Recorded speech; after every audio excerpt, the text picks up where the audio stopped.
बागेश्वर उपचुनाव में 5 सितंबर को मतदान होना है। मतदान से पहले मुख्य विपक्षी दल कांग्रेस ने सत्तारूढ़ दल के ऊपर सरकारी मशीनरी के दुरुपयोग का आरोप लगाया है।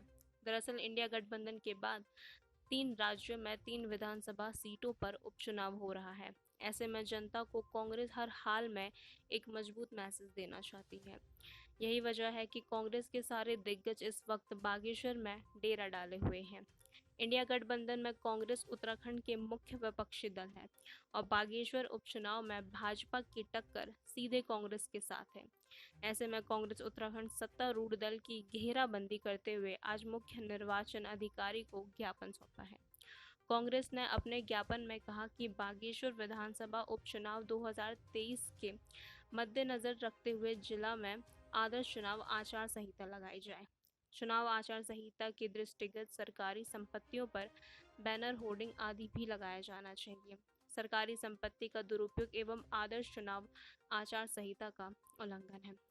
आपको बता दें कि बागेश्वर उपचुनाव में सत्ताधारी दल द्वारा सरकारी मशीनरी का खुलकर दुरुपयोग करने के साथ ही चुनाव जीतने के लिए धन बल और बाहुबल का प्रयोग किया जा रहा है। बागेश्वर में कांग्रेस के कार्यकर्ताओं एवं लोकतंत्र के चौथे स्तंभ मीडिया विभाग के कर्मियों का उत्पीड़न किया जा रहा है। विपक्षी दल के प्रत्याशी के पक्ष में लगाए गए बैनर और पोस्टर लगाने के आधे घंटे बाद ही फाड़ दिए जा रहे हैं तथा स्थानीय प्रशासन एवं जिला निर्वाचन विभाग मूक दर्शन बनकर रही है। साथ ही निजी वाहनों में भी यदि कोई व्यक्ति गले में विपक्षी दल के चुनाव चिन्ह वाला पट्टा डाले दिखाई पड़ रहा है तो उसे परमिशन लेटर की मांग पर तंग किया जा रहा है। देहरादून से संवाददाता विनोद भंडारी की रिपोर्ट, दैनिक भास्कर।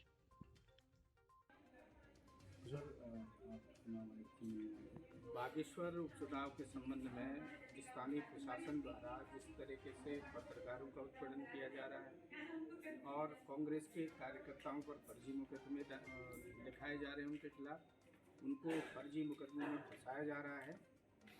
और अभी जैसा गरिमा जी ने कहा कि ग्राम प्रधानों तक को वहाँ पर दबाव बनाया जा रहा है, जिला पंचायत के सदस्यों के ऊपर दबाव बनाया जा रहा है और सरकारी मशीनरी का भारतीय जनता पार्टी द्वारा खुलेआम दुरुपयोग किया जा रहा है।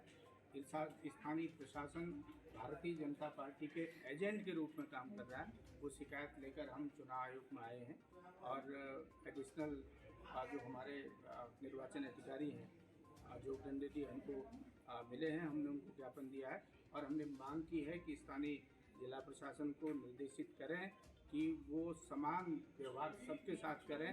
अगर वो राजनीतिक प्रतिद्वंदिता या राजनीतिक विद्वेष की भावना से या सरकार के इशारे पर कांग्रेस के कार्यकर्ताओं को या पत्रकारों का उत्पीड़न करने का प्रयास करेंगे तो कांग्रेस पार्टी उसको बर्दाश्त नहीं करेगी। षणमुगम जी का लिया था, लेकिन ऐन मौके पर षणमुगम जी को चीफ सेक्रेटरी साहब ने बुला लिया, इसलिए हमें एडिशनल जो उनके चुनाव आयुक्त थे उनको हमको ज्ञापन सौंपना पड़ा। माननीय मथुरा दत्त जोशी जी जो हमारे उपाध्यक्ष संगठन है, उनके नेतृत्व में यहाँ उत्तराखंड कांग्रेस का एक प्रतिनिधिमंडल आया और सिर्फ हमने निवेदन ये करा कि प्रशासन जो है वो पार्टी ना बने।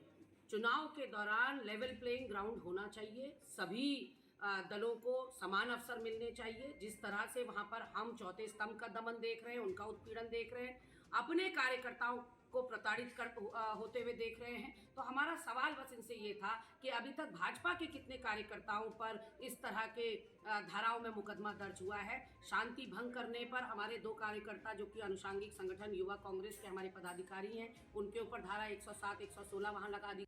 षणमुगम जी का लिया था, लेकिन ऐन मौके पर षणमुगम जी को चीफ सेक्रेटरी साहब ने बुला लिया, इसलिए हमें एडिशनल जो उनके